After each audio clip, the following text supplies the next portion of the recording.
Plan 4 had something, it's supposed to be support, sorry. And Plan 5 had the most fun one. A couple of things just from a practical standpoint is Plan 4 can be implemented as a one-year solution. Plan 5 can be implemented as a one-year solution. And Plans 4 and 5 can be implemented over 2 years. Because if you notice, I'm just pointing that out, if you notice, 4 is basically 4 regular ed teachers with class size, and that wraps, and 5 includes, okay? So it's just a natural progression. So you can pick 4 by itself, 5 by itself, both of them. You could choose to ignore all of it, which is 4, and do it, pick another one. But I'm just kind of going over what the perspective was. One question is, that I would have, that you might want to ask is there enough time and resources to implement Plan 5 for 2017-18? The only reason I bring that up is these plans, basically right now, you don't have a lot of administrative positions. This is pretty much what people are doing from now until, which may be fine. You don't have a lot of support staff either, so it's just going to be a lot of work. It's not just the time, it's also the people, as far as resources. So that's just something you might want to take into consideration. And that's it. And if anybody has any questions regarding those, if you have any other questions.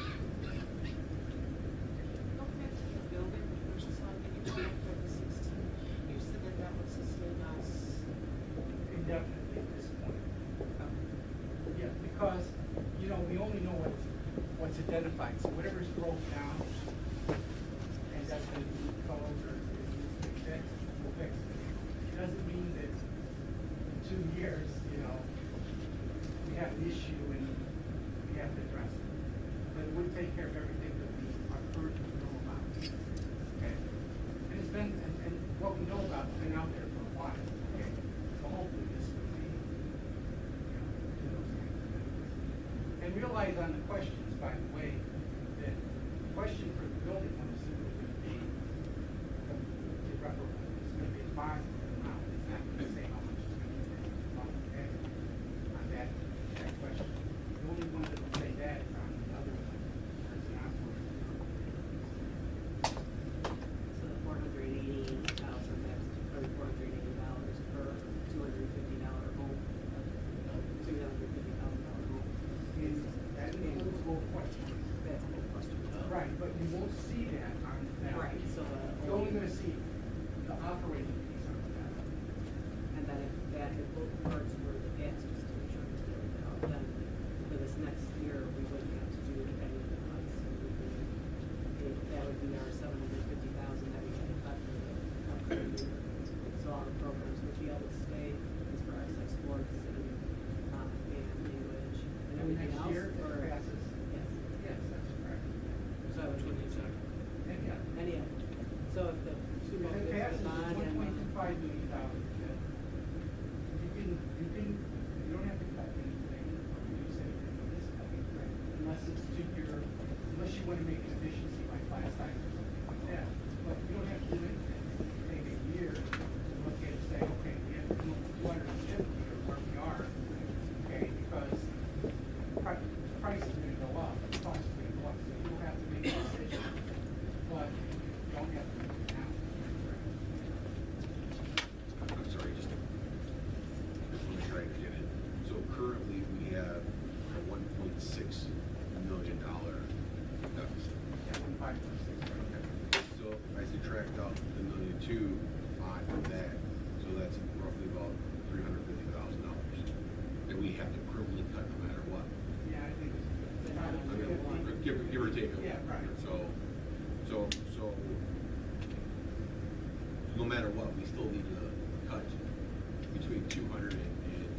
encourage you to go ahead and do that, because if you don't correct that by 18, 19, then we have a problem, okay? Because we're gonna start to get deficits, so you will have to do that. But it doesn't have to be done immediately or next year unless the board decides it wants to do that, just to balance the budget and done with it. That's your choice.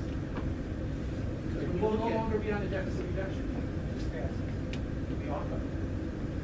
So when I look at the different scenarios, you know, with scenario 4, you have us permanently cutting out art and music and obviously industrial arts. So, you know, when I was reading this, that's the impression I had, is that if the referendum passed, the 1.2, we still had to make the additional cuts in art and music. Now, these are options are just in case the referendum doesn't pass. We don't have to worry There are about two these different options. pieces here. Totally separate. One piece is the contingent for 750. It doesn't pass. That's one of those numbers. They're all in the second question. The second question is what you're going to put on the ballot when it happens if it passes. And basically, if it passes, then let's say both of them pass. Your building's taken care of. Just reduce your deficit by $1.25 million. And you have a year, if you want, to figure out where to close. So by the end of that year, you can have a balanced budget.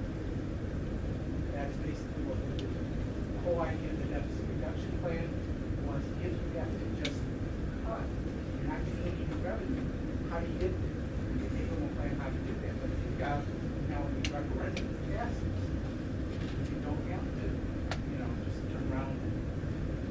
Right, we don't have to, but it would be the fiscally responsible thing to do. Sure, you can identify it all at once, that would be a great thing. But it's also then cutting everything that's one of kids to do. So if we could avoid doing it, why wouldn't we do that? That's not quite true though either, because it's about 250 or something, but I that depends on how you go after it. There's a lot more than that on that list.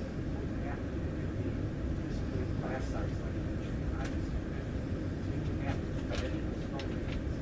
I'm saying if they want to cut everything in this first year, then we would have to cut like all that stuff that was on the first page, which is the sports, the clubs, the Scenario aids. 3.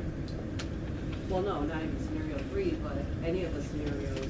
They're saying if they want to get a balanced budget and give us the extra money, then we're doing, and this is understanding, but then you want to do like option 1 through 5, so that we're cutting those things, so that we're saving that money to be fiscally responsible. Even though we don't need to do that on this upcoming year, we have another year until we have to make that, if the referendum doesn't pass. Right. That's what I'm saying. I'm saying that, me personally, I would like to see us balance the budget to eliminate the 250 or find efficiency somewhere to get us down to, so we don't have to worry about it, and we need to start building up our reserves again. Because the fact of the matter with the life safety, it does not cover stuff like the chillers or the phone lines. These are things that are already 20, 25 years old, that they're on their last lives. So we are going to have expenses, big expenses, if we don't start putting money aside to help cover that. You know, the fixing the life safety work based on that, the plan, the life safety work that was done 6 or 7 years ago doesn't even have safe entrance on the doors. So that just basically fixing issues that are behind the walls, but it still doesn't cover some of the other major issues that we've had, you know, that we're going to have going forward. And so that's where the you know, if we could you know, ask for the referendum, and if the taxpayer decide to give it to us, we still need to have some cuts for next year to find efficiencies to get a balanced budget. Because the longer we wait, to, you know, the situation's not going to change. The inflation number we got last year was a 0.1 or 0.9 or something like that. 0.7. So it's not.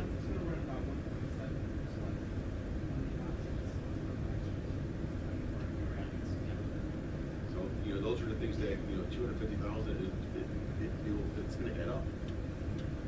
And that's my only concern. Okay, but you're saying cut everything then? No, I'm not saying cut everything. I'm just saying if we ask for that's what I was trying to ask yesterday, is that, you know, if you look at option number 5, and the reason why I say option number 5, I don't necessarily agree with grade centers, it saves, you know, music and art and world language. It saves, you know, the things that make things fun too. You know, art and music is important. And so, in my mind, that's the only way to preserve as many as possible of the programs, and then we can even look back in some of this and say, we don't have to cut full day or go to half day kindergarten the first year, because kindergarten's important. I mean, we all would agree, everything on this is important. You know, then we can look at to say, all right, you know, how important is it to you know, have clubs? How important is it to have sports? And then we can make those decisions to add back things in there, but not necessarily do the full, you know, we have some leeway to make it better in a sense, but we still need to come back and show the community that we are making cuts. I think you went over yesterday, saying in your superintendent's committee that it was pretty clear that the community wants us to make cuts. I mean, did I mishear? No. Did I mishear that? He wants to make sure that there's efficiencies made. We're just using a different word. So belt tightening efficiencies is the same thing as making cuts, right? So it's not, I misheard you yesterday then. But let me clarify something. Are you guys talking about the same thing? Well, I mean, there's two questions here. First of all, if you put something on the ballot and pass it, that's a different dollar amount than if it hasn't passed. So I just think. yeah, which, and I For understand example, that, but you're making it sound like that you guys still want to cut stuff even if it passes. Because even if it passes, We're still gonna have to. I understand that we're still gonna be at a deficit, but we're not gonna have to do it on that second year, so why would we jump to grade centers with people not even knowing that we're gonna do grade centers, in their 3 months do grade centers? And when we're trying to get people to vote and to trust us, and now we're going behind everything's back. We're not going behind it, we're talking about it. We did 39 presentations and it was never talked about. And now all of a sudden we're talking about grade centers. So to me, it's not saying that we're going behind people's backs, but it wasn't talked about. So how do we just do that out of nowhere? How do we save all the programs and cut the least amount? How do we cut the least amount and get those programs back to the kids? So it's a Peter to Paul, right? So in my opinion, I think that making sure that the kids have art and music and band and world language is very important. And for us to pick and say, all right, you know what, band is important, but art and music is not important, which it is. And so, the problem that will happen is once you cut a program, Dr. Schilling said it over and over again, it's very hard to reinstate something that's been taken away. And so, if we have the opportunity to give the kids the most programs available to them, then, and if we can do it in an efficient way, I think we need to consider that.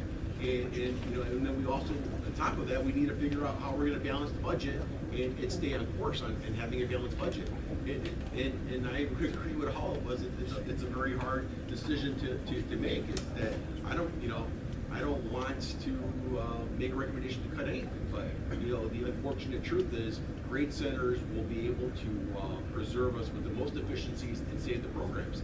If we don't do it this year or next year, and we punt, it's going to come back again, because it was here 6 years ago, and it lasted 6 years that we didn't do it. So the community knows that it's out there and it costs more money.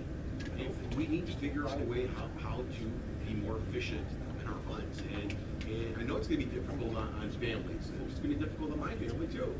But that's where we put ourselves in a position that we need to balance the budget, and we need to still look out for the best interest of the kids to give them as many programs as possible.